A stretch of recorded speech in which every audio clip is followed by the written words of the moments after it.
స్తోత్రం. హల్లెలూయా. ఇప్పుడు చెప్తాం, ఈ ప్రకృతి వారికి చెప్తాం. ఈస్టర్ శుభాకాంక్షలు, ఈస్టర్ శుభాకాంక్షలు, పునరుద్ధాన పండుగ శుభాకాంక్షలు. నవ్వుతూ చెప్పండి, నవ్వుతూ నవ్వుతూ చెప్పండి, నవ్వుతూ చెప్పండి. ముఖంలో ముఖం, కళ్ళలో కళ్ళు పెట్టి ఏం చెప్పాలి? ఈస్టర్ పండుగ శుభాకాంక్షలు, పునరుద్ధాన పండుగ శుభాకాంక్షలు. దేవునికి స్తోత్రం. హల్లెలూయా. దేవునికి మహిమ. మన ప్రభువును ప్రియ రక్షకుడైన యేసుక్రీస్తు నామమున మీ అందరికీ పునరుద్ధాన పండుగ శుభాకాంక్షలు. దేవునికి స్తోత్రం. హల్లెలూయా. మరి చక్కగా ఇంతవరకు దేవుని కృపను బట్టి ప్రార్థన, పాటలు, ఆరాధన, బైబిల్ పాఠం, ఇవన్నీ విషయాల్లో దేవుడు మనకు తోడుగా ఉండి నడిపించినందుకై దేవునికి స్తుతి, మహిమ, ఘనత, ప్రభావములు కలుగును గాక. దేవునికి స్తోత్రం. హల్లెలూయా. ప్రభు మనతో ఈ దినమున మాట్లాడును గాక. ఆమేన్. ఈ రోజు ఉదయకాలమే 5 గంటలకే ప్రార్థన చేయటం జరిగింది. 5 గంటల ప్రార్థనలో ఉదయకాలం వచ్చినటువంటి మీ అందరికీ వందనాలు తెలియజేస్తున్నాను. ప్రత్యేకించి ప్రతి సంవత్సరం ఈ గుడ్ ఫ్రైడే, ఈస్టర్ పండుగను అద్భుతంగా, ఆశ్చర్యకరంగా జరిగించుకోవడానికి కృప చూపుతున్నటువంటి దేవాది దేవునికి మనసారా నిండారుగా దేవునికి వందనాలు చెల్లిస్తున్నాను. హల్లెలూయా. దేవుని వాక్యం ఈ రోజున మనం చదువుకుందాం. మనము దేవుని యొక్క వాక్యాన్ని చదువుదాం. పరిశుద్ధ గ్రంథం దయచేసి అందరూ తెరుచుకోనండి. అందరూ తెరుచుకోవాల్సిన విషయం యోహాను సువార్త. దయచేసి అందరూ తెలుసుకోవాల్సింది పరిశుద్ధ గ్రంథాన్ని తెరుచుకోనండి. యోహాను సువార్త 20వ అధ్యాయం దేవుని యొక్క వాక్యం మనం చదువుకుందాం. యోహాను సువార్త 20వ అధ్యాయము మొదటి నుండి కొన్ని వచనాలు మనం చదువుదాం. 20వ అధ్యాయం మొదటి నుండి కొన్ని వచనాలు దయచేసి చదవండి. దయచేసి ఆదివారమున ఇంకను చీకటిగా ఉండినప్పుడు మగ్దలేని మరియయు పెద్దల కాడ సమాధి యొద్దకు వచ్చి సమాధి మీద ఉండిన రాయి తీయబడి ఉండుట చూచెను. గనుక ఆమె పరిగెత్తుకొని సీమోను పేతురు నొద్దకు యేసు ప్రేమించిన మరి ఒక శిష్యుని యొద్దకును వచ్చి ప్రభువును సమాధిలో నుండి ఎత్తుకొని పోయిరి. నా ప్రభువును సమాధిలో నుండి ఎత్తుకొని పోయిరి.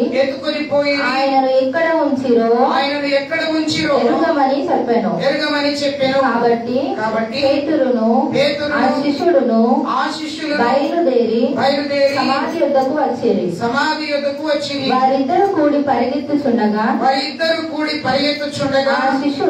ఆ శిష్యుడు పేతురు కంటే త్వరగా పరిగెత్తి ముందుగా సమాధి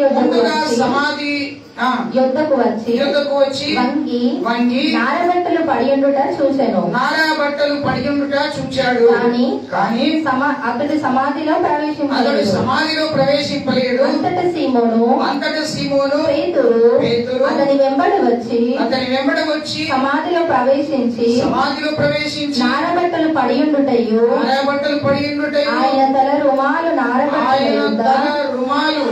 నారబట్టలు ఉండక వేరుగా ఒక చోట చుట్టి పెట్టి ఉండుటయు చూచెను. అప్పుడు మొదట సమాధి యొద్దకు వచ్చిన ఆ శిష్యుడు లోపలికి పోయి చూచి నమ్మెను. ఆయన మృతులలో నుండి లేచుట అగత్యమను లేఖనము వారింకను గ్రహింపరైరి. దేవునికి స్తోత్రం. హల్లెలూయా. దేవుని బిడ్డలారా, ఈ ఉదయకాల సమయంలో దేవుని యొక్క వాక్యాన్ని మనం చదువుతున్నాం. ఈ ఈస్టర్ పండుగ దినమున మనమందరము కూడి ఉండటం అనేది దేవుని యొక్క ప్రణాళిక. మనం ఎన్నెన్నో ఊహించుకుంటాం, ఎన్నెన్నో తలస్తాం. కానీ ఎన్ని ఊహించినా, ఎన్ని తలంచినా దేవుని యొక్క చిత్తమే చివరికి జరుగుతుంది. ఇది చాలా జాగ్రత్తగా గుర్తుంచుకోవలసినటువంటి ప్రాముఖ్యమైన విషయం. ఈ రోజున ఈస్టర్ పండుగను మనం చేసుకుంటున్నాం.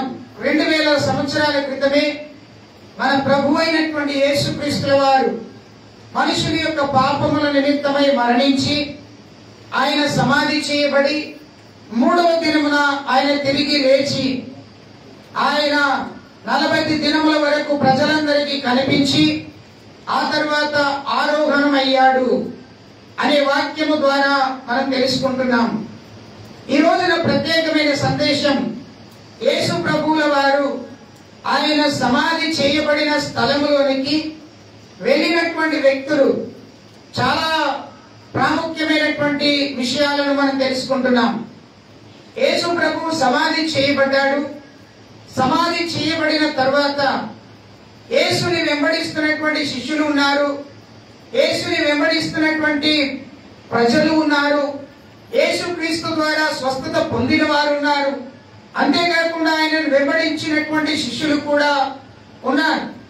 బాగా వినాల్సినటువంటి విషయం, మరి అందరూ కూడా యేసు ప్రభువు మా మధ్యలో లేడు అని చాలా బహు దుఃఖక్రాంతులై వారు ఏడుస్తున్నారు. వారు బాధ కలిగి, వేదన కలిగి, దుఃఖము కలిగి ఏడుస్తూ ఉన్నారు అని మనము మార్క్స్ వార్తలు చదువుతాం. ప్రియులారా, గమనించాల్సిన విషయం ఏమిటంటే యేసు ప్రభుల వారు ఎక్కడైతే సమాధి చేయబడ్డాడో ఆ సమాధి యొద్దకు కొంతమంది స్త్రీలు అక్కడికి వెళ్ళారు. మీరు బైబిల్లో చదివినట్లయితే అక్కడ మగ్దలేని మరియయు వేరొక మరియయు సమాధి యొద్దకు వచ్చారు. ఆ సమాధి యొద్దకు వచ్చినప్పుడు వారు చూసినటువంటి విచిత్రమైన విషయం ఏమిటంటే, వారు 2 దినాలు చూసినప్పుడు ఆ యొక్క సమాధి దగ్గర, ఆ సమాధిలో ఉండినటువంటి ప్రభు అయిన యేసుక్రీస్తుల వారు సమాధిలో ఉంచబడ్డాడు. దానిపైన ఒక రాయి వేయబడింది. ఆ రాయికి సీలు కూడా వేయబడింది. 2 రోజులు వచ్చినప్పుడు అది అలాగే ఉంది. కానీ 3వ దినమున అనగా ఆదివారమున ఇంకనూ చీకటిగా ఉండగానే పెద్దల కడనే వారు లేచి యేసుని ఎక్కడైతే సమాధి చేశారో ఆ స్థలానికి వచ్చి చూస్తా ఉన్నారు. వారి కంటికి కనబడిన దృశ్యం ఏమిటంటే, ఆ సమాధి మూయబడినటువంటి సమాధి తెరిచి ఉండుట వారు చూశారు. హల్లెలూయా. మూయబడి ఉండినటువంటి సమాధి, ప్యాక్ చేయబడినటువంటి సమాధి అది తెరవబడి ఉండుట చూచారు. ఈ మగ్దలేని మరియా 7 దయ్యముల చేత బాధించబడుతున్నప్పుడు యేసు ప్రభుల వారు ఆ తల్లిని ముట్టి స్వస్థపరిచాడు. ఆ భయంకరమైనటువంటి జీవితమును దేవుడు విడిపించిన తర్వాత ఆ స్త్రీ యేసుని వెంబడించింది. అంతేకాదు అనేక మంది స్త్రీలు కూడా ప్రభుని వెంబడించారు. అనేక మంది రోగులు స్వస్థతలు పొంది వ్యాధుల నుండి విడిపించబడి యేసుని వెంబడించారు. అంతేకాదు యేసయ్య పిలుచుకున్నటువంటి 12 మంది శిష్యులు కూడా యేసుని వెంబడించారు. అందులో ఒకడు యేసుని అప్పగించాడు, ఆయన మరణించాడు. బాగా వినాలి ఆ మాటలు, శ్రద్ధగా మీరు ఆలకించాలి, శ్రద్ధగా మీరు ఆలకించాలి. వాక్యం అనేది చాలా విలువైనది. నువ్వు ఎన్ని దేశాల దగ్గరికి తిరిగి వెళ్ళినా, ఎన్ని మందిరాలను తిరిగినా అక్కడ చెప్పేది కూడా వాక్యమే. అక్కడ చెప్పేది కూడా వాక్యమే. బైబిల్ గ్రంథములో ఉన్నది తప్ప మిగతాది ఏదైనా చెప్తున్నాడు ఒకవేళ ఆ సేవకుడు అని అంటే ఆ సేవకుడికి వాక్యము తెలియదని అర్థం. పిట్ట కథలు చెబుతూ ప్రజలను మోసగిస్తున్నాడని అర్థం. దేవుని వాక్యాన్ని ఉన్నది ఉన్నట్టుగా ప్రవచించి, ఉన్నది ఉన్నట్టుగా వివరించి, ఉన్నది ఉన్నట్టుగా బోధించగలిగిన వ్యక్తులు, సేవకులు చాలా తక్కువ మంది. అయితే ప్రియులారా, మనం వాక్యాన్ని మాత్రమే విందాం. ఏం విందాం? వాక్యాన్ని మాత్రమే విందాం. కనుక ఇక్కడ యేసు ప్రభు సమాధి చేయబడిన సమాధి దగ్గరికి వెళ్ళినటువంటి ఆ స్త్రీలు ఆ సమాధి తెరిచి ఉండగా చూచారు. తెరిచి ఉండగా చూడగానే వీరి హృదయంలో ఒక ఆందోళన వచ్చేసింది. ఏంటి ఆందోళన? ఆ సమాధి తెరవబడి ఉండగానే చూచి లోపలికి వంగి చూశారు. లోపలికి వంగి చూసినప్పుడు యేసు ప్రభువుని వీరు సమాధి చేసినటువంటి స్థలములో ఆ ప్రభు అక్కడ లేడు. వారు సమాధి చేసిన స్థలంలో ప్రభు అక్కడ లేడు. వీరు నారా బట్టలు చుట్టారు, సుగంధ ద్రవ్యాలు పూశారు, అగరును పూశారు, చాలా చక్కగా అమర్చారు. ప్రభువుని లోపల సమాధి చేసినప్పుడు ఉండినటువంటి పరిస్థితి 3వ దినమున ఉదయకాలం వెళ్ళి వారు చూసినప్పుడు అలాంటి పరిస్థితి అక్కడ లేదు. అక్కడ ప్రభు అక్కడ లేడు అనే సంగతి మీరు గ్రహించారు. మీరు గ్రహించడమే కాకుండా వారు చూసి హృదయంలో వేదనతో దుఃఖముతో వారు ఏడుస్తూ ఉన్నారు. ఎందుకు ఏడుస్తున్నారు? ఇదిగో మా ప్రభుని మేము లోపల సమాధి చేస్తే రాయి పొరలించబడింది. అయితే రాయి పొరలించబడింది, సమాధిలో మాత్రము ఏమీ కూడా లేదు. ఆయనకు చుట్టినటువంటి రుమాలు మాత్రమే ఉంది. ఆ రుమాలు మాత్రమే ఉంది కానీ ప్రభు అక్కడ లేడు. ప్రభు అక్కడ లేడు అనేటువంటి ఆ యొక్క వార్తను చూడగానే, అది కనుదృష్టితో వారు చూడగానే హృదయములో ఆందోళన, బహు దుఃఖము వారిలోనికి వచ్చేసింది. వెంటనే వారు ఏం చేశారు? శిష్యుల దగ్గరికి పరిగెత్తుకొని వెళ్ళిపోయారు. శిష్యుల దగ్గరికి వెళ్ళి, ఇదిగో సమాధి తెరవబడి ఉండటమేమో చూసామండి. ఉదయకాలమే, స్త్రీలు ఉదయకాలమే లేస్తారు కదండి. పురుషులే కొంచెం సమయం అటు అయిన తర్వాత లేస్తారు. ఈ మధ్య కాలంలో వివాహం చేసుకున్న వారు ముందు స్త్రీలు లేసేది అలవాటు ఆగిపోయి ఇప్పుడు ముందు పురుషులు లేస్తున్నారు. పాపం, ఎందుకంటే వాళ్ళకున్న బాధ ఇంత అంత కాదు. దేవునికి స్తోత్రం, హల్లెలూయా. ఓకే, సరే, ఆ టాపిక్ వేరనుకోండి. మనం దేవుడి వాక్యంలో బాగా గమనిద్దాం. ఇక్కడ స్త్రీలు ఉదయకాలం లేచి వెళ్ళిపోయారు, చూశారు, ఆశ్చర్యమైంది. వారు తిరిగి శిష్యుల దగ్గరికి వచ్చి చెప్తా ఉన్నారు. అప్పటికి శిష్యులు ఎలా ఉన్నారు? దుఃఖంతో ఉన్నారు, బాధతో ఉన్నారు. అయ్యో, 3.5 సంవత్సరాలు ప్రభు మనతో ఉన్నాడు కదా, ప్రభుతో మనం ఉన్నాం, ప్రభుని వెంబడించాం, ప్రభుతో మనం కలిసి జీవించాం. ఒక్కసారి ఆయన లేనటువంటి లోటును గుర్తించుకుంటే హృదయంలో ఉన్నటువంటి దుఃఖం బయటకు వచ్చేసింది.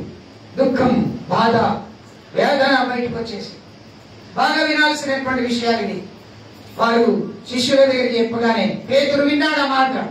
విని ఏం చేశాడు? పేతురును ఇంకా కొంతమంది శిష్యులు ఏం చేశారు? త్వరపడి వారు కూడా ప్రయాణం చేశారు. ఎక్కడికి? సమాధి దగ్గరికి వచ్చాడు.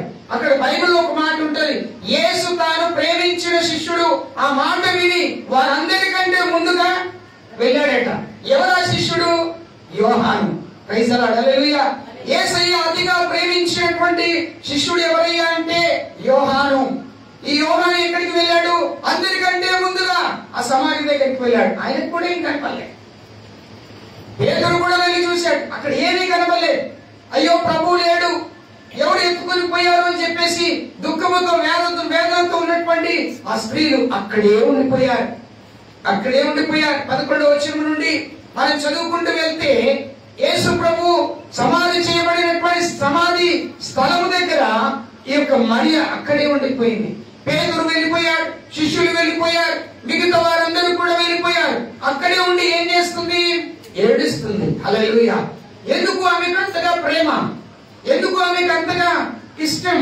యేసు ప్రభు అంటే ఆమెకు అంత ప్రేమ కలిగి ఉండటానికి గల కారణం ఏమిటి అంటే, ఆమె పడిన జీవితం, ఆమె పడిన కష్టం, పడిన బాధ, పడిన దుఃఖములో నుండి ప్రభు ఆమెను విడిపించాడు గనుక, ప్రభు ఆమెను బయటికి తీసుకొచ్చాడు గనుక, స్వస్థపరిచాడు గనుక, బాగు చేశాడు గనుక, తాను పొందినటువంటి స్వస్థతను, తాను పొందినటువంటి విధానమును గుర్తు చేసుకుని, అయ్యో నా ప్రభువు నా ఎదుట లేకపోయినే అనేటువంటి ఒక బాధ, చింతతో ఆ తల్లి ఉన్నది.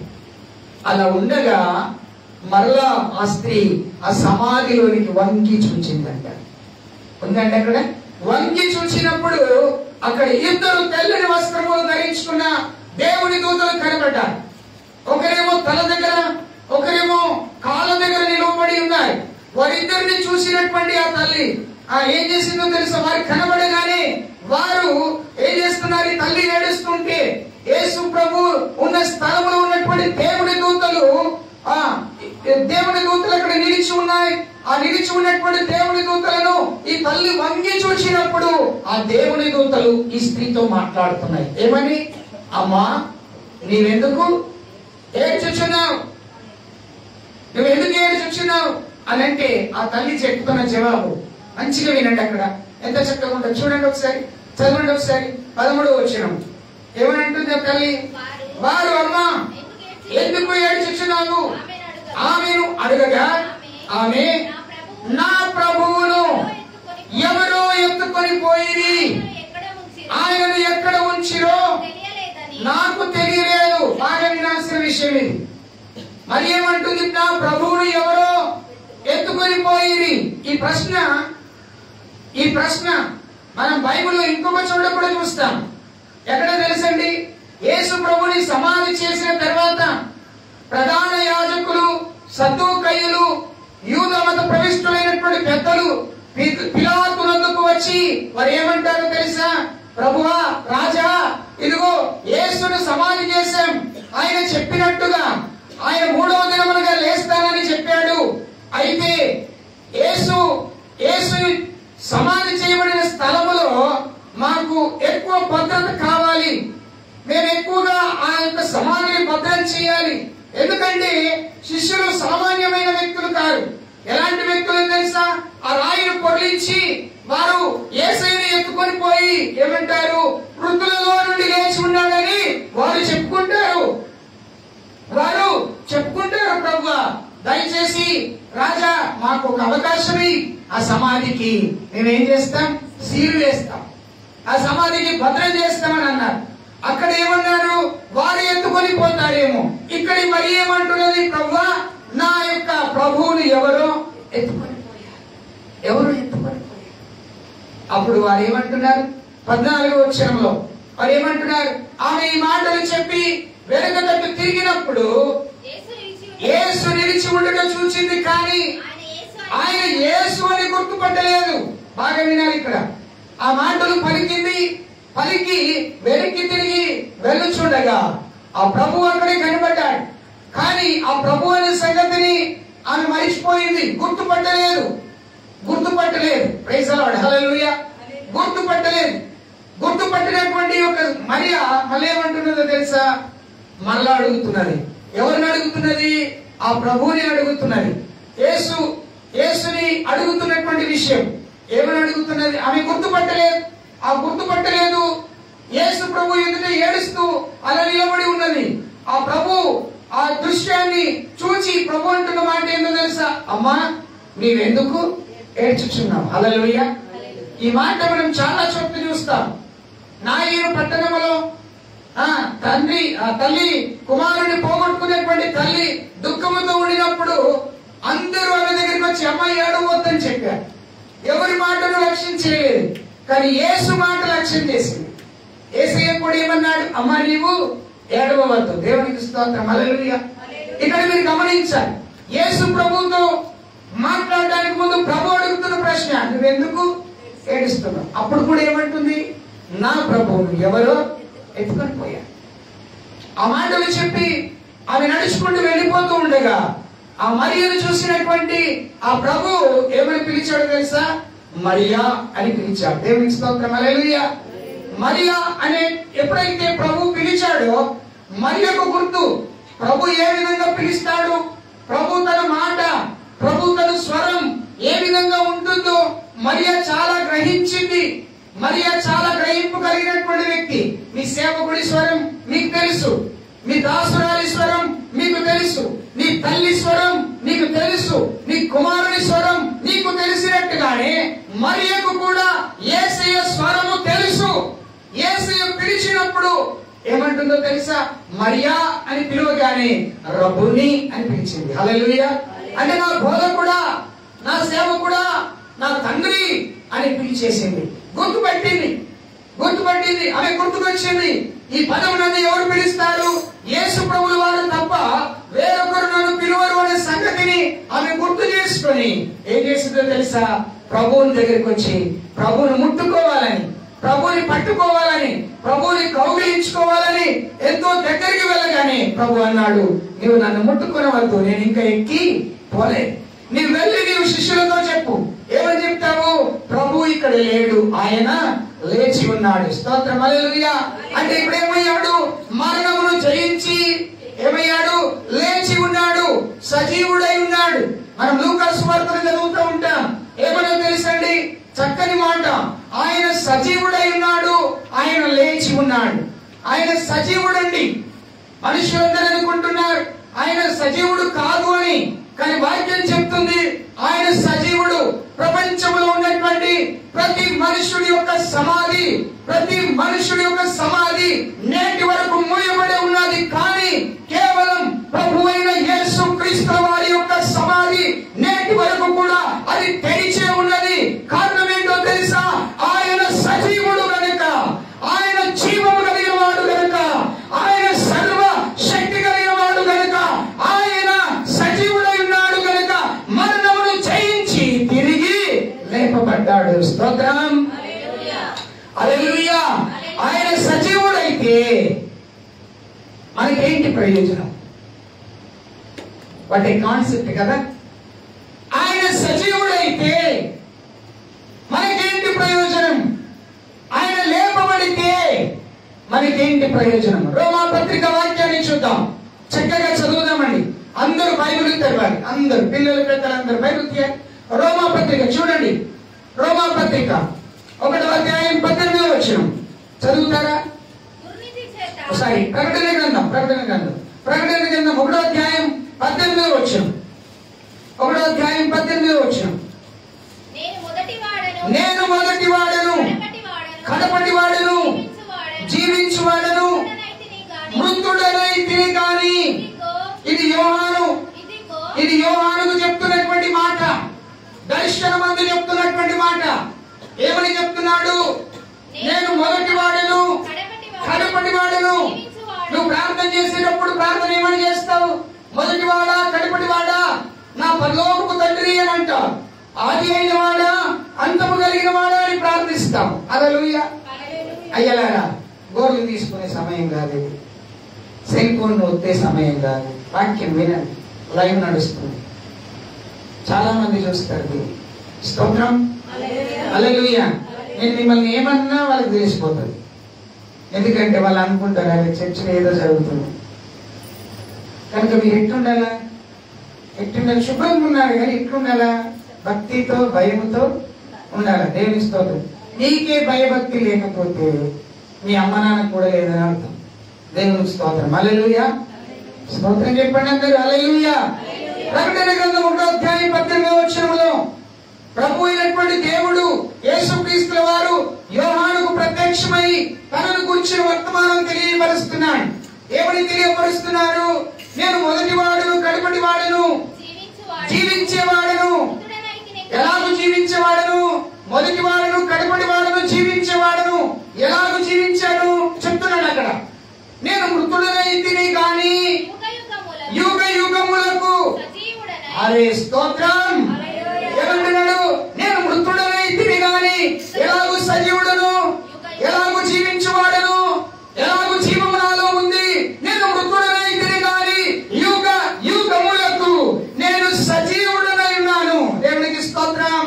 ఆయన సజీవుడు కనుకనే ఆయన మరణమును జయించి లేచాడు. అపోస్తల కార్యముల గ్రంథం 2వ అధ్యాయం 24వ వచనము చెప్తుంది, మరణము ఆయనను బంధించుట అసాధ్యము. హల్లెలూయా.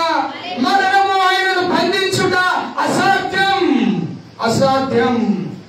మనుషులు నేను బంధిస్తారు, అలవాట్లు నేను బంధిస్తాయి, ఆలోచనలు నేను బంధిస్తాయి, తలంపులు నేను బంధిస్తాయి.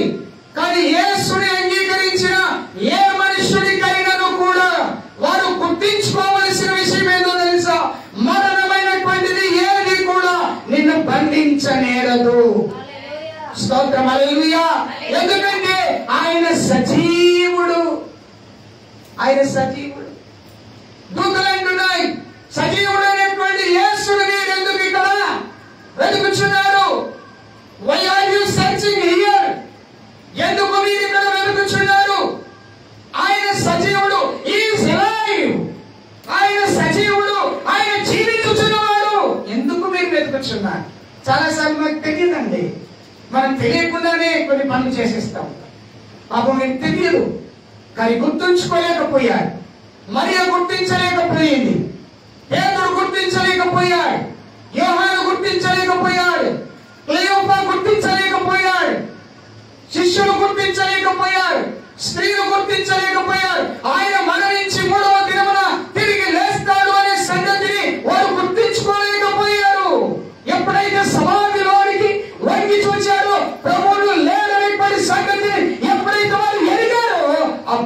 ఆయనకి గుర్తుకొచ్చింది, నా ప్రభువు తిరిగి 3వ దినమున లేస్తాడన్నటువంటి మాట నిశ్చయం. అందరూ చెప్పాలి హల్లెలూయా. ఒక్కరు చెప్తే ఆపే అన్నట్టు అనిపిస్తుంది. అందరూ చెప్పాలి హల్లెలూయా. స్తోత్రం హల్లెలూయా. ఆయన సజీవుడు. మరి ఆ సజీవుడి ద్వారా ఒక విశ్వాసికి కలిగేటువంటి ప్రయోజనం ఏంటి? ఆయన తిరిగి లేచుట ద్వారా విశ్వాసికి కలిగేటువంటి లాభం, ప్రయోజనం ఏమిటో ఒక 10 విషయాలు చక్కచక్క చెప్పేస్తాను. మొట్టమొదటి విషయం, ఆయన సజీవుడై లేపబడిన వలన మీకు వచ్చినటువంటి మొట్టమొదటి విషయం, రోమా పత్రిక చూడండి 10వ అధ్యాయం 9వ వచనం చదువుదాం. రెఫరెన్స్ చెప్తా ఉంటాను, టక్కటక్క రాసుకోండి, చదవండి. 10వ అధ్యాయం 9వ వచనం. అదేమనగా అదేంటిది? అదేమనగా దానిపైన ఉన్నది ఒక వచనం చదవండి. అదేంటి అక్కడ ఉంటది. అదేమి చెప్తున్నది? వాక్యము నీ యొద్దను నీ నోటను నీ హృదయములో ఉన్నది, అది మేము ప్రకటించు విశ్వాస వాక్యమే. అదేమనగా అదంటే ఏంటి? వాక్యం. వాక్యం అంటే ఏంటి? విశ్వాసం. విశ్వాసం అంటే ఏంటి? నమ్మకత్వం. ఆయన మీద ఉంచేటువంటి నమ్మకత్వంతో కూడిన వాక్యము ఏం చెప్తుంది అంటే, యేసు ప్రభువని నీ నోటితో ఒప్పుకొనినట్లయితే దేవుడు మృతులలో నుండి ఆయనను లేపినని నీ హృదయమందు విశ్వసించిన యెడల హల్లెలూయా. స్తోత్రం చెప్తాం. హల్లెలూయా. అదేమని చెప్పుచున్నది? ఏదది? వాక్యం. ఆ వాక్యం ఎవరి వల్ల వచ్చింది? దేవుని వల్ల వచ్చింది. ఎలాగుని ఎందుకు వచ్చింది? విశ్వాసము ద్వారా. నీవు నమ్మకం వలన వచ్చినటువంటి ఆ వాక్యం ఏమని చెప్తుంది అంటే, నీ నోటితో నీవు యేసు ప్రభువు దేవుడని నీవు ఒప్పుకొనిన యెడల, హల్లెలూయా, నీవు ఒప్పుకొనిన యెడల యేసు ప్రభుల వారు మృతులలో నుండి దేవుడు ఎలాగూ అతనిని లేపెనో అలాగు లేపి నిన్ను రక్షించెను. హల్లెలూయా. అంటే యేసు ప్రభుల వారు మరణించి తిరిగి లేచుట వలన, యేసు ప్రభుల వారు మరణమును జయించి తిరిగి లేచుట వలన, యేసు ప్రభుల వారు మరణపు ముళ్ళును విరిచుట వలన, యేసు ప్రభుల వారు పునరుద్ధానుడు అవుట వలన నీకు కలిగే ప్రయోజనం ఏంటో తెలుసా? రక్షణ నీకు దొరికింది. హల్లెలూయా. నేను కాదు, వాక్యం చెప్తుంది కదా, ఉంది కదా అక్కడ. ఏమనుంటుంది? దేవుడు మృతులలో నుండి ఆయనను లేపినని నీ హృదయమందు విశ్వసించిన యెడల నీవేమైతావు? రక్షింపబడతావు. మార్కు సువార్త 16వ అధ్యాయం 15-16 వచనాలు అంటుంది, నమ్మి బాప్తిస్మం పొందిన వాడు రక్షింపబడును, నమ్మని వారికి శిక్ష విధించబడును. శిక్షకు పక్కన పెడతాం. రక్షణ నీకు కలుగుతుంది. ఎప్పుడు పత్రికలో ఇలా రాయబడి ఉన్నది, ఇంత గొప్ప రక్షణను నీవు నిర్లక్ష్యము చేయకు. ఈ రోజు అనుభవిస్తున్నటువంటి రక్షణ. అమ్మా ఉన్నావా? ఇక్కడ ఉన్నారా? అయ్యలారా ఉన్నారా? స్తోత్రం హల్లెలూయా. చెప్పు హల్లెలూయా. స్తోత్రం హల్లెలూయా. నీవు అనుభవిస్తున్నటువంటి రక్షణ ఎవరి వలన వచ్చిందో తెలుసా? క్రీస్తు మరణమును జయించడం వలన, ఆయన సమాధి చేయబడి 3వ దినమున తిరిగి లేచడం వలన నీకు దేవుడు రక్షణను అనుగ్రహించాడు. ఈ రక్షణ కోట్లు పెట్టి కొన్న నీకు దొరకదండి. యేసయ్య అందుకే ఉపమానం చెప్తాడు. ఏమో తెలుసండి, ఒకడు భూలోకమంతా సంపాదించుకొని తన ప్రాణాన్ని పోగొట్టుకుంటే వాడికి ఏమి ప్రయోజనం, లాభం? మనం ఏమంటామంటే రక్షణ పక్కన పెడతాం, అన్ని సంపాదించుకుంటాం. నిధులు, మేడలు, కార్లు, బంగ్లలు, భవంతులు, బంగారము, వెండి, నగలు, నట్ర ఇవన్నీ సంపాదించుకోండి. ఇవన్నీ కాదు నీకు ముఖ్యం. నీకు ముఖ్యమైన ఏంటో తెలుసా? రక్షణ. ఎలాగొచ్చింది రక్షణ? ఆయన వాక్యమును విశ్వసించడం వల్ల వచ్చింది. ఎవరిచ్చారు ఈ రక్షణ? ఆయన మృతులలో నుండి లేపబడి ఉన్నాడు గనుక, ఆయన సజీవుడై ఉన్నాడు గనుక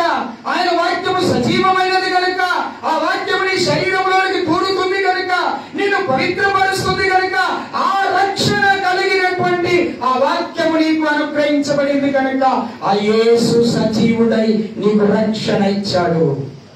గట్టిగా చెప్పలు కూడా దేవునికి స్తోత్రం చెప్తాం. దేవునికి స్తోత్రం. ఇంకేమి ఇచ్చాడు? పేతురు రాసిన పత్రిక. ఇంకేమి ఇచ్చాడు? పేతురు రాసిన పత్రిక పేపర్లు తిప్పుతాం. 1వ అధ్యాయం 3-4 వచ్చిన 3-4 వచ్చిన త్వరగా. ప్రభువగు యేసుక్రీస్తు తండ్రి అయినటువంటి దేవుడు స్తుతింపబడును గాక. మృతులలో నుండి యేసుక్రీస్తు తిరిగి లేచుట వలన దేనితో కూడిన నిరీక్షణ? జీవముతో కూడిన నిరీక్షణ ఎవరిచ్చారు? మనకు కలుగునట్లు అనగా అక్కడ మనకు కలుగునట్లు ఎవరిచ్చారు? ఏమిచ్చారు? జీవముతో కూడినటువంటి నిరీక్షణ. అంటే ఒక మాటలో చెప్పాలంటే చాలా మంది ఏమంటారంటే ఆయన బతుకుతున్నాడు గాని, బతుకుతున్నట్టుగా ఉన్నాడు గాని బ్రతుకు మాత్రం ఆయనకు లేదు. ప్రకటన గ్రంథంలో సంఘానికి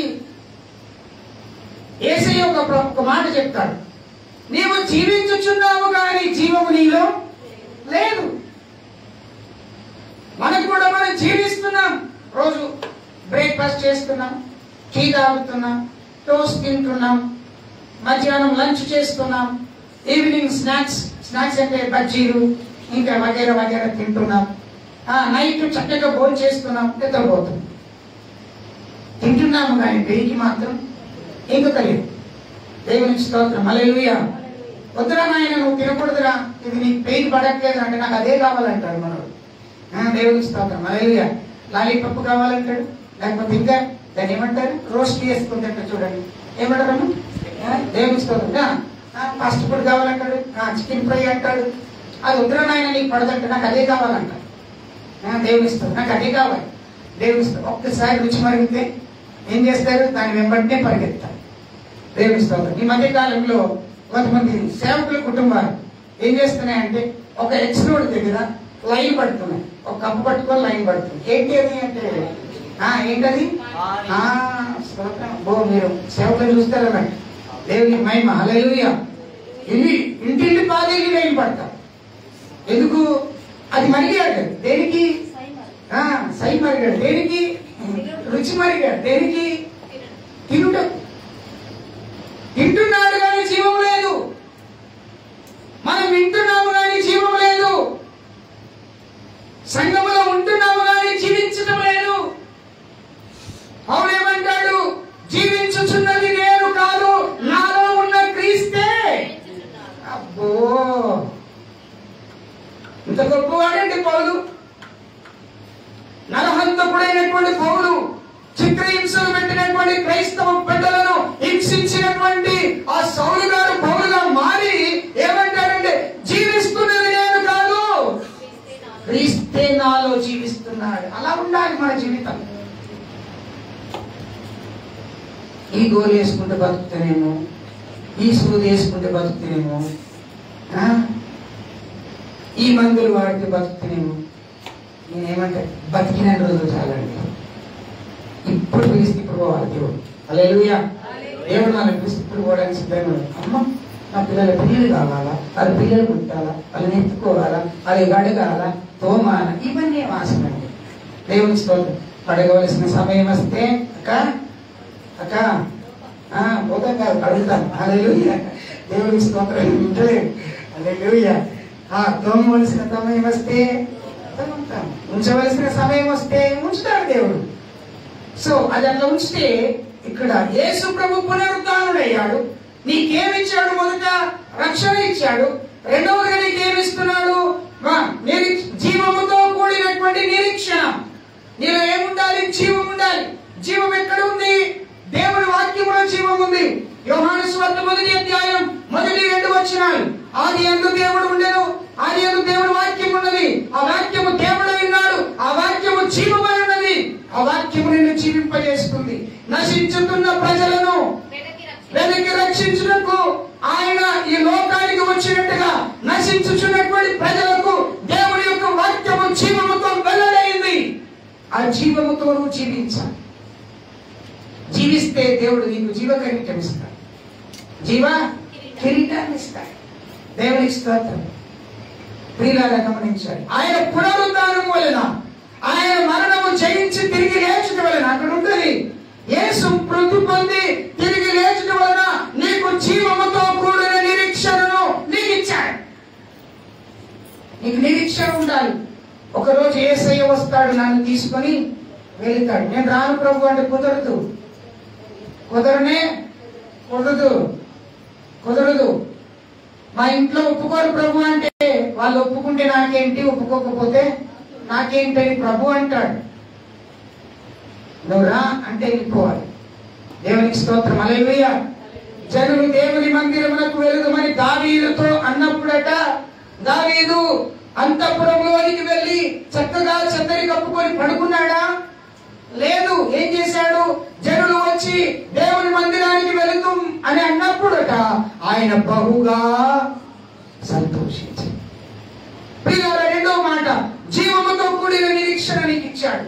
ఆయన మృతి పొంది తిరిగి లేచడం వల్ల ఇంకేమి ఇచ్చాడు చూద్దాం ఒకసారి. దేవునికి స్తోత్రం. ఎఫెసీయులకు రాసిన పత్రిక 2వ అధ్యాయంలోనికి రండి. 2వ అధ్యాయంలోనికి రండి. అక్కడ చక్కని మాట ఉంటుంది. మొదటి వచనం చదవండి ఒకసారి. మీ అపరాధముల చేత పాపముల చేతను చచ్చిన వారిమై ఉండగా ఆయన మిమ్మల్ని క్రీస్తుతో కూడా ఏం చేశాడు? బ్రతికించాడు. బైబిల్లో చక్కని మాట ఉన్నది. ఏమని తెలుసండి? ఎలాగో బ్రతికించాడట, ఎలాగో నిన్ను బ్రతికించాడు వాక్యం చక్కగా చెప్తుంది. మనం అపరాధముల చేత పాపముల చేత ఎలా ఉన్నామంట? చచ్చిన వారిపై ఉండగా, పాపములో పడిపోయిన వారిగా ఉండగా, అపరాధములో పడిపోయిన వారుగా ఉండగా, క్రీస్తుకు విరోధమైన జీవితంలో జీవించుచున్న వారిపై ఉండగా ఎవరు బ్రతికించారట? క్రీస్తు ఆయనతో కూడా మిమ్మును ఏం చేశాడు? బ్రతికించాడు. బైబిల్ అంటుంది, బ్రతకగోరు నారుడు ఎవడైనా ఉన్నాడా? నువ్వు బ్రతకాలంటే భూమి మీద బ్రతకడం మంచిదే కాదనను, కానీ ఆత్మలో బ్రతకడం నేర్చుకోవాలి. ఆత్మలో జీవించడం నువ్వు నేర్చుకోవాలి. అక్కడ చక్కని మాట అక్కడ మనకు తెలియజేస్తుంది.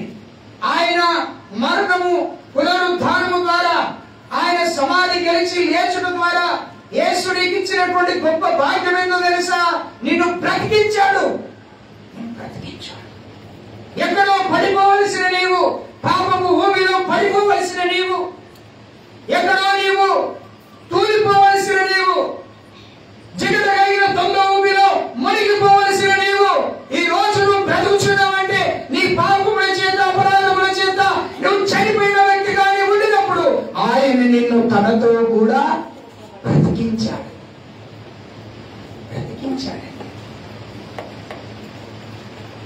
అందుకే భక్తుడు పాట రాశాడు, బ్రతికి ఉన్నానంటే.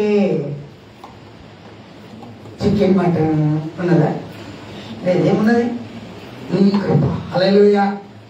దేవునికి స్తోత్రం. హల్లెలూయా. బ్రతికి ఉన్నానంటే నీ కృప, జీవిస్తున్నానంటే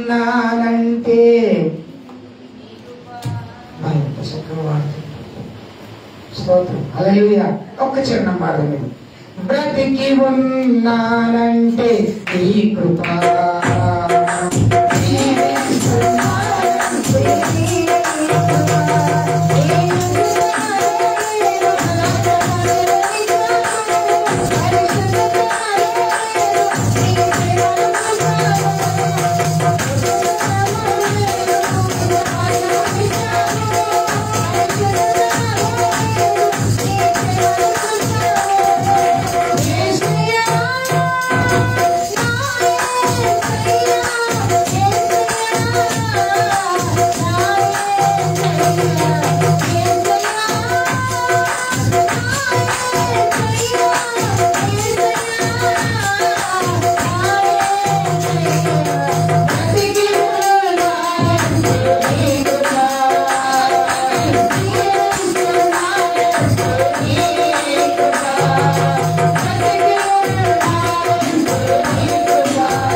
ఆయన కృప. ఎలా నేను బ్రతికించాడు? ఆయన జీవమును ద్వారా నేను బ్రతికించాడు. ఇంకా 4వ విషయాన్ని చూస్తే వాక్యంలో మీరు చక్కగా కొన్ని విషయాలు మీరు రాసుకోవడానికి ప్రయత్నం చేయండి. కొలస్సీ పత్రిక తీయండి. అలాగే కొలస్సీ పత్రికలోనికి రండి. 2వ అధ్యాయంలోనికి రండి. 12వ వచనంలోనికి రండి. అక్కడే ఉంటుంది. 2వ అధ్యాయం 12వ వచనం. మీరు బాప్తిస్మమందు ఆయనతో కూడా పాతి పెట్టబడిన వారై ఆయనను మృతులలో నుండి లేపిన దేవుని ప్రభావమందు. అబ్బబ్బబ్బబ్బా, దేవునికి స్తోత్రం. హల్లెలూయా. ఏ ప్రభావం? దేవుని ప్రభావమందు విశ్వసించుట ద్వారా ఆయనతో కూడా మీరు లేచితిరి. దైవజనుడు బాప్తిస్మం ఇచ్చేటప్పుడు ఏం చేస్తాడండి? అక్క ఏం చేస్తాడు? అన్న ఏం చేస్తాడు? అన్న ఏం చేస్తాడు? ఇలా తీసుకొని వచ్చి ఆ వ్యక్తిని బాప్తిస్మం ఇచ్చే ముందు కొన్ని ప్రశ్నలు అడుగుతాడు. అన్ని ప్రశ్నలు అడిగిన తర్వాత ఏం చేస్తాడు? ఆ ప్రశ్నలను ఒప్పుకున్న తర్వాత ఏం చేస్తాడు? ఆయనకి ఏం చేస్తాడు? తండ్రి యొక్క కుమారుని యొక్క పరిశుద్ధాత్మ యొక్క దేవుని నామమున నీకు బాప్తిస్మం ఇచ్చుచున్నానని నీళ్ళు ముంచుతాడు. ఇలా ముంచి ఇలా లేపినప్పుడు జరుగుతున్న క్రియ ఏంటిదో ఇక్కడ చెప్తున్నాడు. ఏమంటున్నాడు? మీరు బాప్తిస్మం పొందినప్పుడు ఆయనతో కూడా పాతి పెట్టబడి, అంటే నీ క్రియలు, కార్యములు, ఉద్దేశములు, పాపములు, దోషములు సమస్తము కూడా ఏమైతున్నాయి? పాతి పెట్టబడుతున్నాయి. మరలా లేచినప్పుడు ఏం జరుగుతుంది? అక్కడ ఉంది పాతి పెట్టబడతారు. తర్వాత ఏమైతారు? ఆయనంటే ఎవరు? యేసయ్యను మృతులలో నుండి లేపిన దేవుని ప్రభావం. యేసయ్యను మృతులలో నుండి లేపింది ఎవరు? దేవుడు. ఆయన ప్రభావము ఎవరైతే విశ్వసిస్తారో, ఎవరైతే నమ్ముతారో ఆయనతో కూడా ఏమైతారు? లేస్తారు. హల్లెలూయా. లేస్తారు. యేసు ప్రభు శిలువలో మరణించినప్పుడు ఏం జరిగిందో తెలుసా? ఆ దేవాలయం యొక్క తెర రెండుగా చిరిగిపోయింది. భూమి కంపించింది. ఇంకేం జరిగింది? సమాధులు ఏమైనాయి? తెరవబడ్డాయి. సమాధులు ఏమైనాయి? తెరవబడ్డాయి. ఎవరుంటారు సమాధుల్లో? పితరులు, చనిపోయినటువంటి వారు, పాతి పెట్టబడిన వారు, పితరులు. వారు ఎవరైనా కావచ్చు. ఎవరైతే యేసును అంగీకరించి ఆయన నామమందు బాప్తిస్మం పొంది పరిశుద్ధమైన జీవితం జీవించి ఆయన కొరకు తన జీవితాన్ని అంకితం చేసిన వ్యక్తులు మరణించి సమాధిలో చేయబడినటువంటి వారు సమాధులు తెరవబడినప్పుడు ఏమైతారు? వారు లేపబడతారు. దీన్ని బట్టి నువ్వేం చేసుకోవాలి తెలుసండి? యేసు ప్రభు ఎలాగైతే సమాధిలో నుండి లేపబడ్డాడో నీవు కూడా ఒక దినమున లేపబడతావు. ఎలా లేపబడతావు? ఆయన 2వ రాకడలో వచ్చినప్పుడు ఎలా వస్తాడు? ఆర్భాటముతోను ప్రధాన దూత శబ్దముతోను మేఘముల మీద ఆయన వస్తాడు. మేఘారూఢుడై ఆయన వచ్చినప్పుడు, మధ్యాకాశానికి వచ్చినప్పుడు నీవు లే అంటే లేచిపోవాలంతే.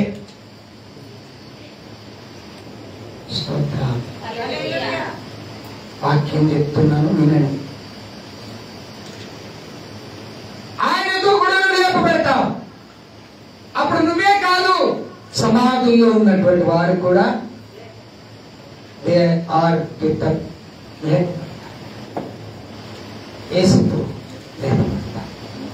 ఆ మాటలు వినాల్సిందిగా కోరుతున్నా. త్వరలో ముగిస్తాను. కొన్ని విషయాలు నేర్చుకోవాలి. నీ మనసు నాగం చేసుకో. శ్రద్ధగా విను. స్తోత్రం. శ్రద్ధగా విను. ఆయనతో కూడా నువ్వేం కావాలి? అక్కడ మనం మాట చదువుతాం. ఏమని? అపరాధముల చేత ఆ పాపముల చేత చచ్చిన వారమై ఉండగా క్రీస్తు తనతో కూడా నేను ఏం చేశాడు? లేపాడు. లేపబడాలి. అపరాధములు క్షమించాడు. అదే అధ్యాయం 15వ వచనం చదవండి. అక్కడ చక్కగా ఉంటుంది. 15వ వచనంలో ఏమని ఉంటుంది తెలుసండి? అపరాధముల వలనను శరీరమందు సున్నతి పొందక ఉండుట వలనను మీరు మృతులై ఉండగా. అంటే అపరాధములను ఒప్పుకోకుండా పోచేత, పాపములను ఒప్పుకోకపోవడం చేత ఏమైతారు? మీరు దేవుని యందు రక్షణ పొందని వారైతారు. అప్పుడు మీరు మృతులైపోతారు. వాక్యం ఏమంటుంది?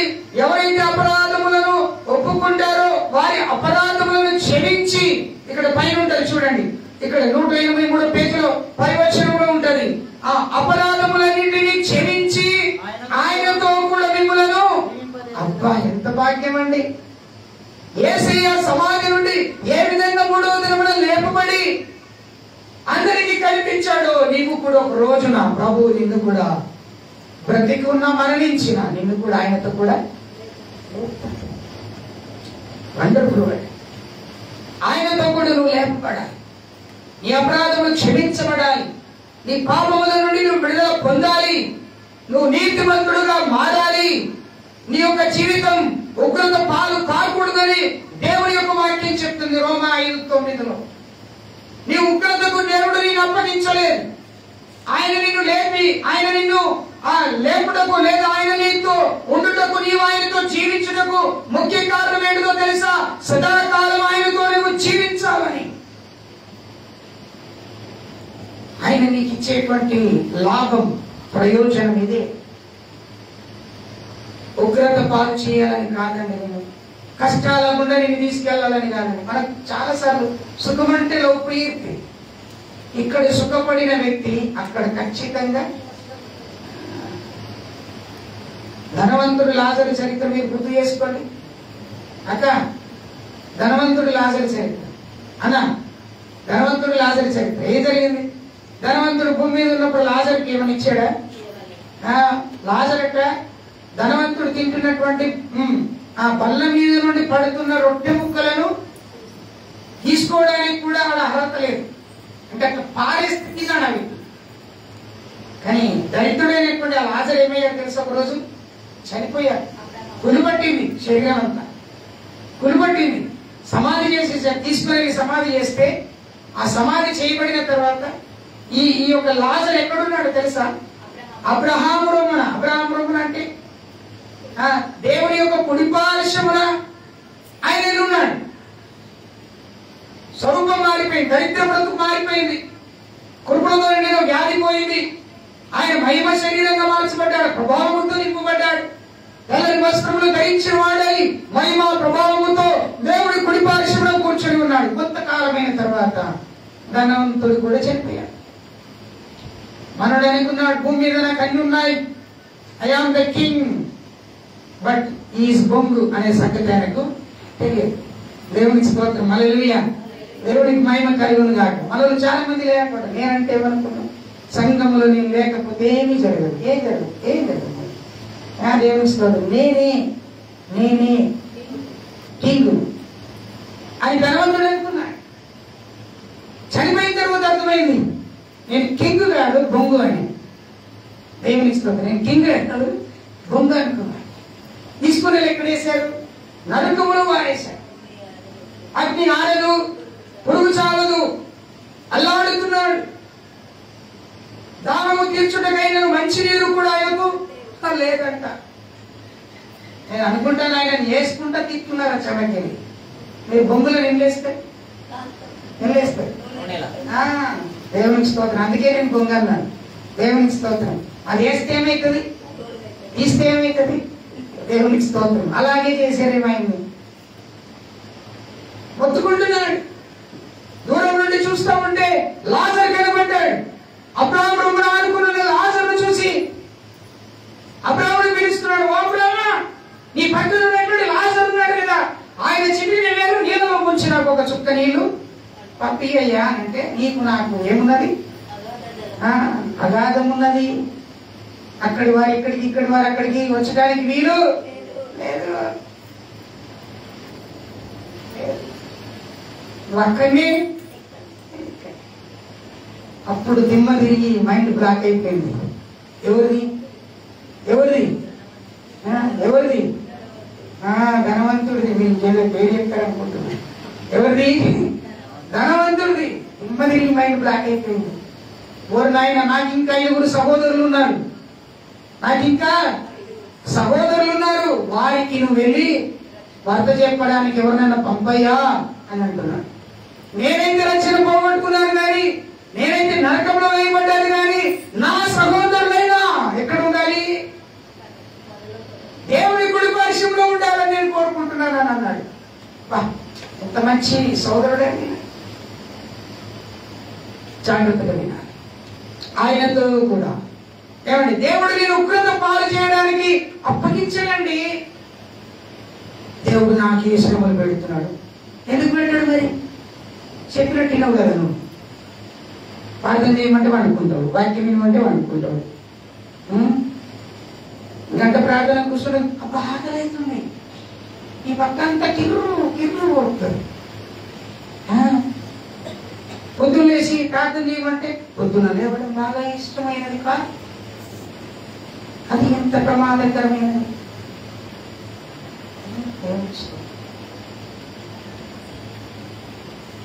దేవుని వాక్యం చెప్తుంది. మీరందరూ మంచివారు, మిమ్మల్ని కాదు, చాలా మంది లాగా ఉన్నారు. చాలా మంది దేవుడు నేను ఉగ్రత పాలన చేయాలండి.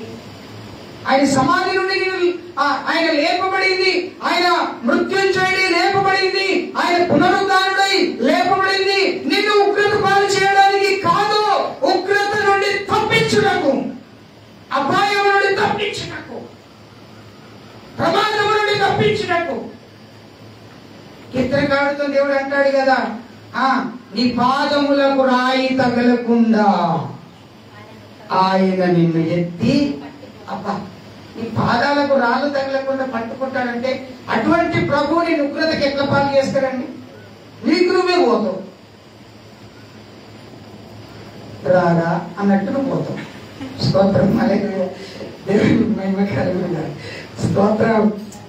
కనుక మనం గుర్తుంచుకోవాల్సిన విషయం,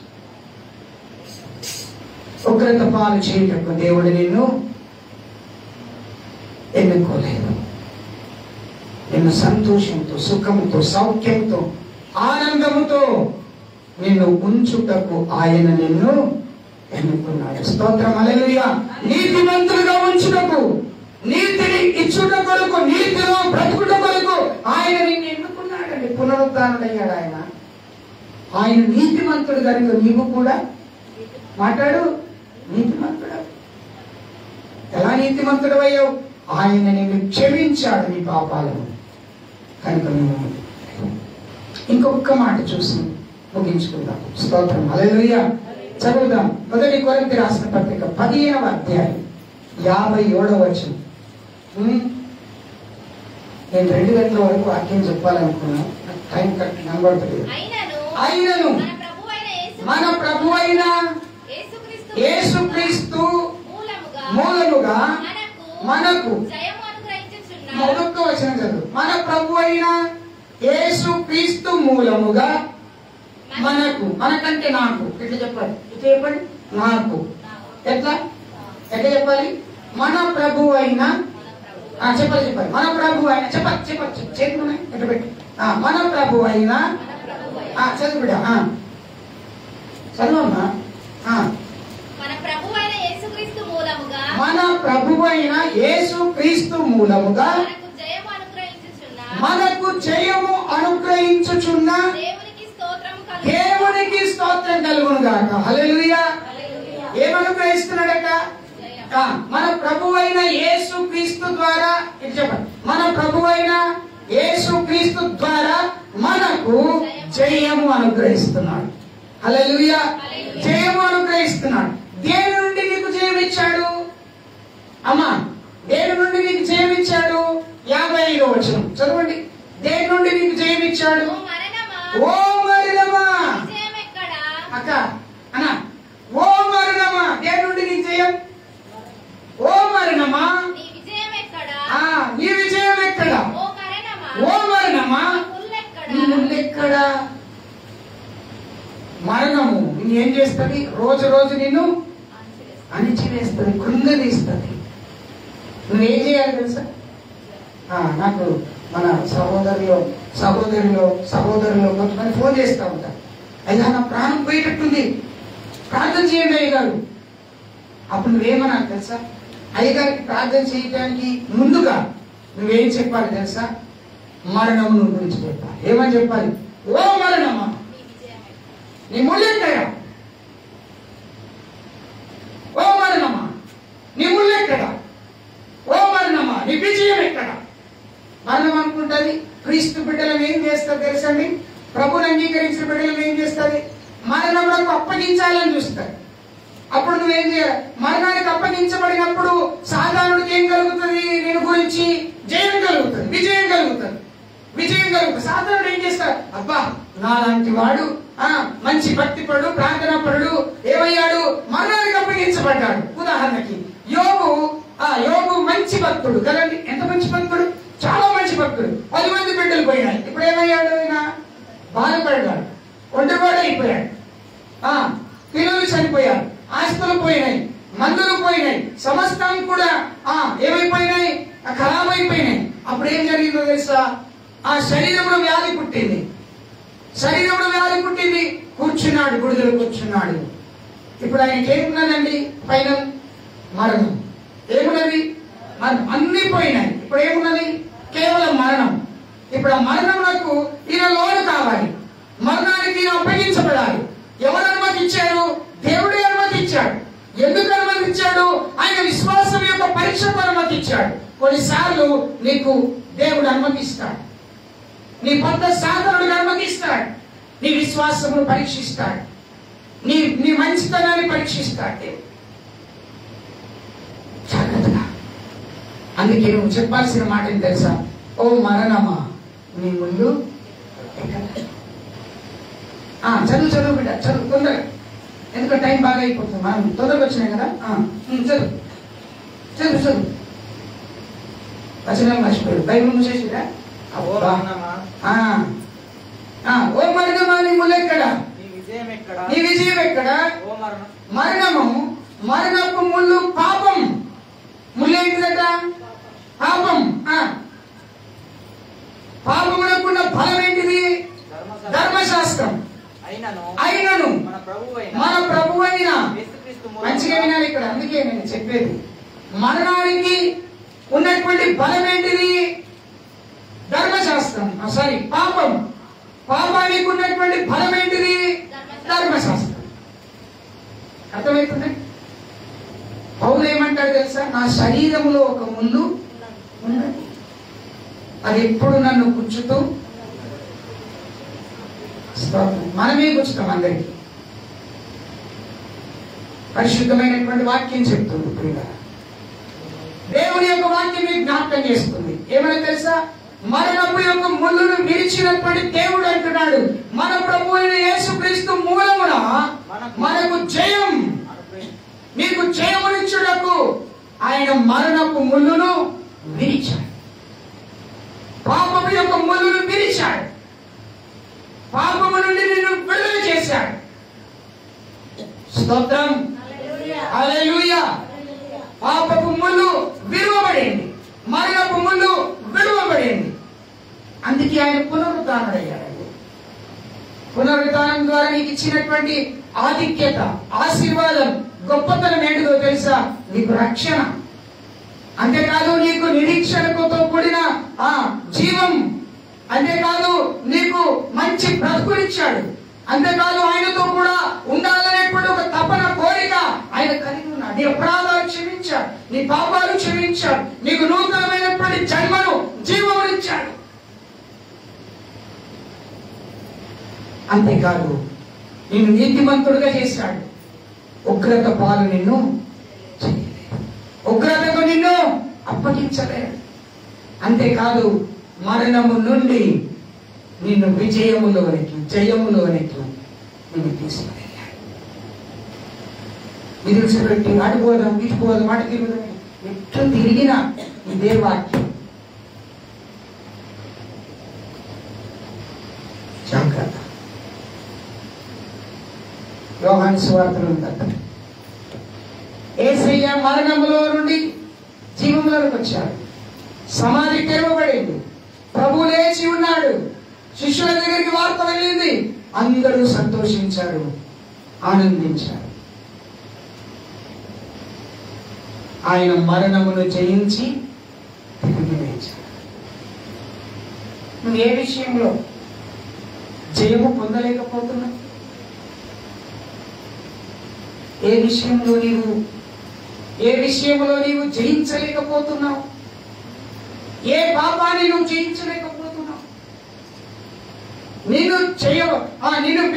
నీకు విజయం ఇచ్చిన కొరకు, నీకు జయము కలుగజేసిన కొరకు ఆయన మరణపు ముందుని పిలిచాడే.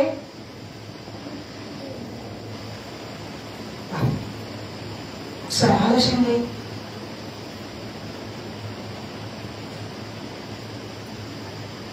మరణపు ముందు విడిచి నిన్ను జయము అనుగ్రహించాడు. కనుక యేసు ప్రభుల వారు ఆయన లేచి ఉన్నాడనడానికి సాక్ష్యం ఏంటో తెలుసా? మొట్టమొదటిగా మగ్దలేని మరియ సాక్ష్యం, రెండవదిగా దేవుని దూతల సాక్ష్యం, మూడవదిగా పేతురు, యోహాను, క్లైపా వారి సాక్ష్యం,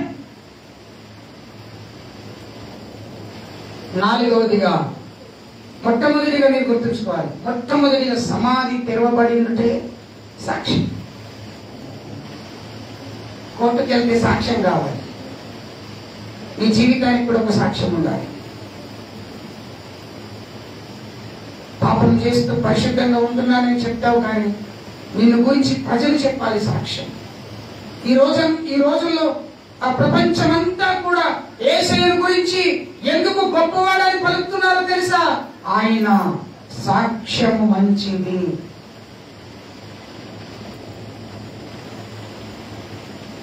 నేరము చేయని ఆయన ఈ పాపి కొరకు తాను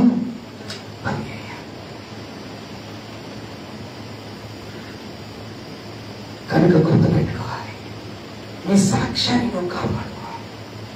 భర్త దగ్గర నీ సాక్ష్యాన్ని కాపాడుకోవాలి, భార్య దగ్గర నీ సాక్ష్యాన్ని కాపాడుకోవాలి, నీ పిల్లల దగ్గర, నీ పిల్లలు యవనస్తులు కావచ్చు, వారికి పెళ్లిళ్ళు కావచ్చు, పిల్లలు పట్టవచ్చు, కానీ వారి దగ్గర నీ సాక్ష్యాన్ని కాపాడుకోవాలి, నీ ఆత్మీయతను కాపాడుకోవాలి, నీ పరిశుద్ధ జీవితాన్ని కాపాడుకోవాలి. సాక్ష్యం అంటే ఏమనుకుంటున్నావు? నోటికి వచ్చిందలా మాట్లాడకూడదు, అది సాక్ష్యం పోగొట్టుకుంటాం. మౌనంగా ఉండటం సాక్ష్యానికి సాదృశ్యం. యేసయ్య నువ్వు కోడలతో కొడుతున్నప్పుడు, ముఖముపై మూసివేయినప్పుడు, నన్ను ఎందుకు కొడుతున్నారు అన్నాడా? దీనుడై యెషయా భక్తుడు అంటాడు, గొర్రె పిల్ల బొచ్చు కత్తిరించువా అని ఎదుట ఉండినట్లుగా, మౌనముగా ఉండినట్లుగా ప్రభువు అలాగూ ఉండెను. అది మనం నాడు ఉంటాం, అది నీ సాక్ష్యం. మా సాక్షి దేశ ప్రభు నమ్ముతున్నాడు, అద్భుతం చేశాడు, గొప్ప కార్యం చేశాడు, 6 మంత్స్ పొందాడు, బాప్తిసం ఇచ్చాడు, ప్రభువులో తీసుకుంటున్న మందిరానికి వస్తున్న కాడు తిప్పుతున్న దశపడి. ఇది కాదు, నీ జీవితం యొక్క సాక్ష్యంగా ఉండాలా, నీ ప్రతి ఒక్క సాక్ష్యంగా ఉండాలా, నీ ప్రార్థన యొక్క సాక్ష్యంగా ఉండాలా. ఈ రోజున ప్రవీణ్ పగడాల గురించి మాట్లాడుతున్నారు కదా, ఆయన ఒక సాక్షి అండి, సాక్ష్యం కాపాడుకోవాలా. ప్రార్థన చేద్దాం. నేరము చేయని నీవు ఈ ఘోర పాపి కొరకు, ఎవరు అటు తిరగదండి, మోకరించగలిగిన వారు మోకరించండి, లేచి నిలబడగలిగిన వారు నిలబడండి. పాట పాడుతుండగా నిన్ను నీవు పరిశీలన చేసుకో. నేరము చేయని నీవు ఈ ఘోర పాపి కొరకు, లేచి నిలబడదామా? భారమైన సిలువా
చేస్తాను.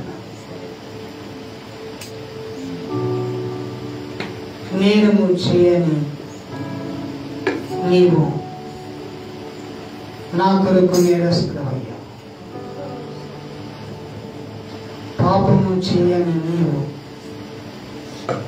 నా కొరకు నీవు పాపిగా ఎంచబడ్డావు. తండ్రి,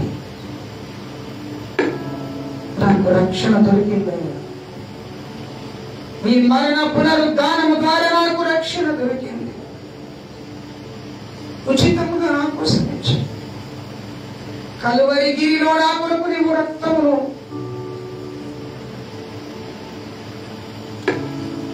సంపూర్ణంగా అప్పగించు.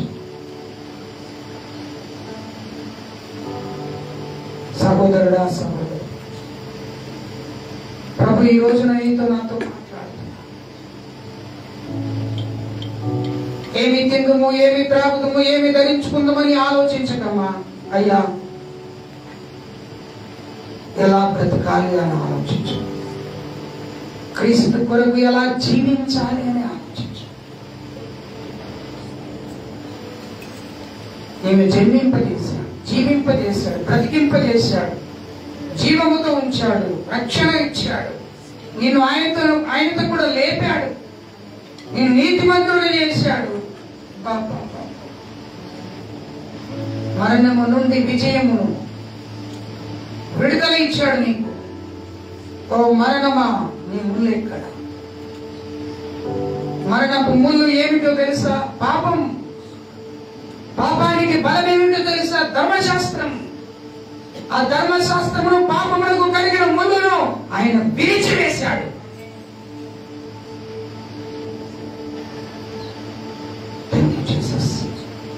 ప్రార్థన. పరిశుద్ధుడైన మా తండ్రి, కృపగలైనటువంటి మా యేసయ్య, ఎక్కువ వందనాలు. నీ బిడ్డలమైన మేమందరము నీ వాక్యమునకు లోబడిన వారమై, నీ వాక్యమునకు విధేయత కలిగిన వారమై మమ్మల్ని జీవింపచేయండి. జీవము కలిగిన మా పరమపిత,